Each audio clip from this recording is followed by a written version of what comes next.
చిత్తూరు జిల్లా పూతలపట్టు నియోజకవర్గంలో ఘటన. తవనంపల్లి మండలంలోని పుణ్యసముద్రం గ్రామానికి చెందిన లీలావతి బాబురెడ్డి సంబంధించి 2 ఎకరాల చెరుకు తోట పూర్తిగా దగ్ధం. 2-3 రోజుల్లో బెల్లం తయారీకి పూర్తిగా ఏర్పాటు చేసిన రైతులు షార్ట్ సర్క్యూట్ కారణంగానే చెరుకు తోట దగ్ధమైందని పేర్కొన్న రైతులు. 3 లక్షల మేరకు పంట నష్టం అంటున్నారు రైతులు. చేతికి వచ్చిన పంట షార్ట్ సర్క్యూట్ నష్టం కావడంతో ఆవేదన వ్యక్తం చేసిన రైతు బాబు రెడ్డి.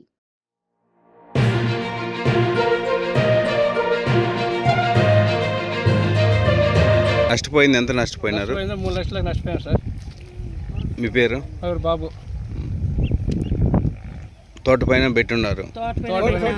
చెరువుతోటే సార్. మొత్తం చెరువుతోటి. దీనికి నష్టపరిహారం ఎవరు ఇస్తారన్నారు? ఎవరు అడగలేదు సార్ ఇంతవరకు. ఇట కరెంటు వాళ్ళ మీద ఇది పెట్టారా? మామూలుగా ఏమనుకోలేదు సార్. ఇప్పుడుదా జరిగింది. ఫైర్ ఇంజిన్కి ఫోన్ చేశారు.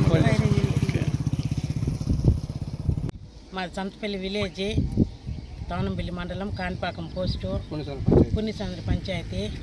మాది కట్ట పక్కనే ఉండదు నేల. మొత్తం చెరుకు తోట మొత్తం అంటుకునేసింది. నష్టపోయినాము. 3 లక్షల దాకా నష్టమైందండి. ఆ నష్టపరిహారం గవర్నమెంట్ తరఫున అడుగుతా ఉన్నాము. ఏదో చేయండి మంచిది.